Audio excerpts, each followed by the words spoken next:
So Dr. Lawrence here with Mary Albrecht, and she is a patient of ours who actually you've been a patient for a while. She first came in as a chiropractic patient probably last year or the year before then. But now that we do a lot of the metabolic work with thyroid patients and people with other type of chronic conditions, we've been doing some work with Mary on some of the problems that she was having as hypothyroid and actually an autoimmune hypothyroid. So, Mary, why don't you talk a little bit about the problems that you were having, thyroid type symptoms that you were having before we started working on you? It's been almost 3 months now. Okay. I was diagnosed hypothyroid several years ago. My main symptom and my main complaint was constant fatigue that seemed to get worse as the years went on. Mm-hmm. And I, of course, with hypothyroidism, once I finally did get diagnosed, which actually took several years to get diagnosed, went to the endocrinologist and was given Synthroid initially. And I really didn't see, I saw results and I did feel a little bit better, but Mm-hmm. it wasn't a great leap. Right. I felt a little bit better, a little bit more energy. Mm-hmm. The other issue was actually, this was many years ago, I'd also put on about 25 pounds and I couldn't seem to lose, and I hadn't changed anything about eating or diet or my diet or exercising, so I didn't understand that either. But I just started really trying to figure out how to feel better because I never was feeling better. The only answer when I would go to my endocrinologist was to up the meds. Mm-hmm. Start taking, I did switch from Synthroid to Armor after I started reading about different things I thought that might help. I thought another route to try. And I felt better definitely with the Armor, but I still felt exhausted and drained all of the time. I had brain fog as the day went on. I would just be so tired. By dinner time, to me, it felt more like bedtime. Mm-hmm. So my main complaint was energy. Along with that, though, I had other complaints with really dry hair, dry nails, menstrual cycle issues, super dry skin, all hypothyroid symptoms. Sure. Which some alleviated, and then the weight did start coming off with the Armor, and once the Armor kept getting upped, the problem was is that the Armor just always kept, every time I'd go back for a checkup, my TSH would be high, so they would up my Armor thyroid pills, which I would feel better initially, which was great. To me, that was a great answer. Take more pills. I can. And do then that. what happened? And then I'd crash again. Right. It would be a quick fix, maybe for a month. And then I wouldn't notice a difference, and I'd feel back to square one again with the fatigue. And what we figured out with that, too, when we went back and looked at your blood work from a functional perspective, was that you were over-converting and you had way too much active hormone. Right. You were actually Taking over-medicated. taking And too what much. was happening was you were being over-medicated, and that was in turn causing some resistance at the cell. So you had so much on board that the cell shut off and wouldn't let it in. So you were going through the vicious cycle that so many other people do, because as soon as you go back and still complain about the same symptoms. Well, and all they look at really is the TSH. I think the main thing they look is TSH, Right. and if that's 3 or higher, then you just give more medicine. Well, the other thing too with you is that you were having those hyper symptoms, the heart palpitations, the anxiety, that kind of thing. I was a hypothyroid feeling like a hyperthyroid. Right. Heart palpitations, heart racing. Cell phone. Let it Cell go. phone, let it go. Yeah, let it go. We're alive. So the heart palpitations, heart racing where it would wake me up at night. Yeah. Which that would confuse me because when I would Google symptoms of hypothyroid, the heart palpitations really were more hyperthyroid. And one of the hallmarks of Hashimoto's, which is what you have, the autoimmune thyroid, is that you have both symptoms of hypo and hyper. Yes. Although yours were really aggravated by the fact that you were taking too much stuff. And that's what would confuse me, because then I didn't know what to do, because to me, when I would look at what the symptoms were for each one, I could you were check all off over the several place. in both. And that makes total sense to me, though. Yeah. Makes total sense. Didn't to me. So now that we've gotten you on our program, made some big dietary changes. And I know that's always a daunting task, especially we had our discussion about coffee. Mary's big coffee. Well, both of us were really live on over coffee. the years. Yeah, both of us. We have a coffee. We have a coffee maker in the office, but we don't use it so much for coffee anymore. We use it more for hot tea. But we had just to open the eyes in the morning. Yeah. Well, yeah. So now that we've made those changes, how hard was it?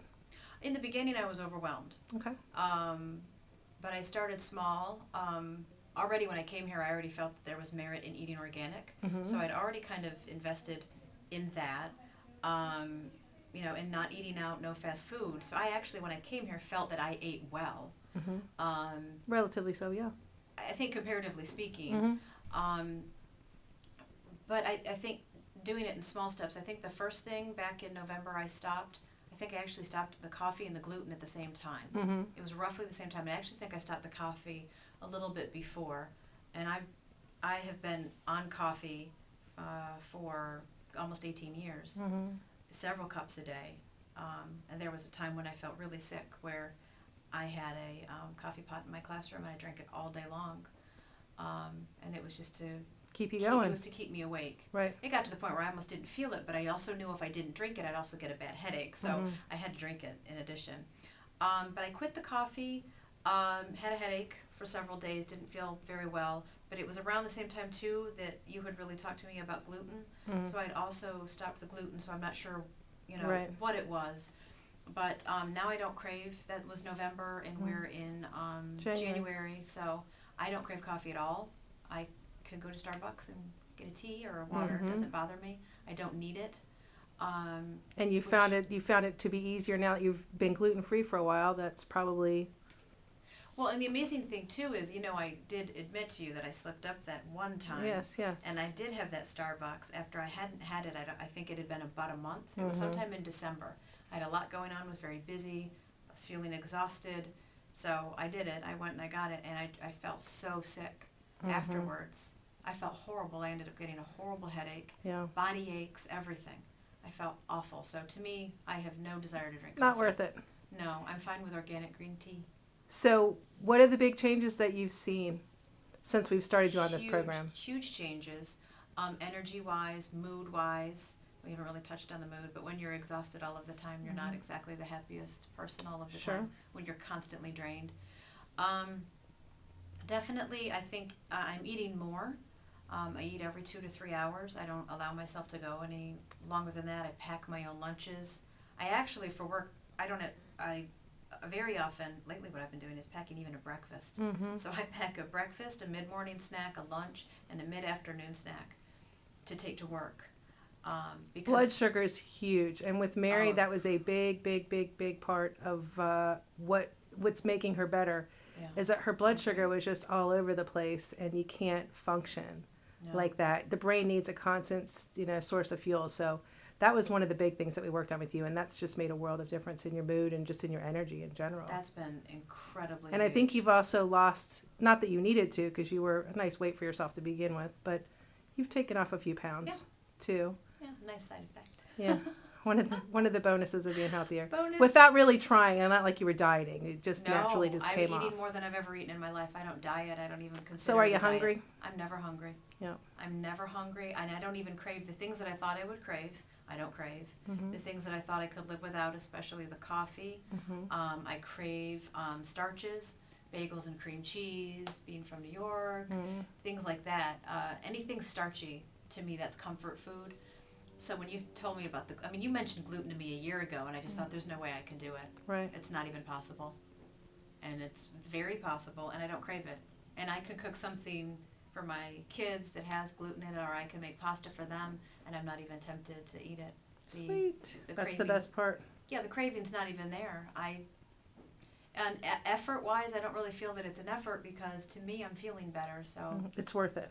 It's totally. You see the advantage. You can do it easier if you see that you're feeling better because of it. Yeah. And I know I've known you for a couple of years now, and I know there's been a huge change. You're just much more level. Oh, I know. Yeah. And that's Talk awesome. To my kids. I'll tell you. Very level. The blood sugar's good. Excellent. Even, my job is extremely hectic, and I'm on my feet all day. You get about 20 minutes for lunch. That was my huge thing. I was like, how can I even, I'm supposed to eat every 2 to 3 hours. I'm a teacher. I'm up and I'm talking. How am I going to do this? I'm doing it fine. Yeah. My kids know I can teach and I can eat an apple or It's eat a all vegetable. together. So the moral of the story that Mary's trying to pass on to everybody out there is it's totally doable, even if you think it sounds totally overwhelming, because a lot of things you're going to have to do to get well. Your schedule's very, very hectic and you're already very maxed out. And it's worth it.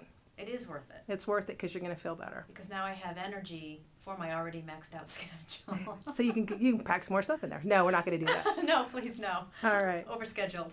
All right, we're going to check back with Mary in I'd probably say a couple months because we have some things that we're working on her as far as gut-wise and some pathogens and stuff.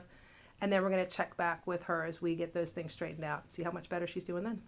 Thanks, Mary. Thank you.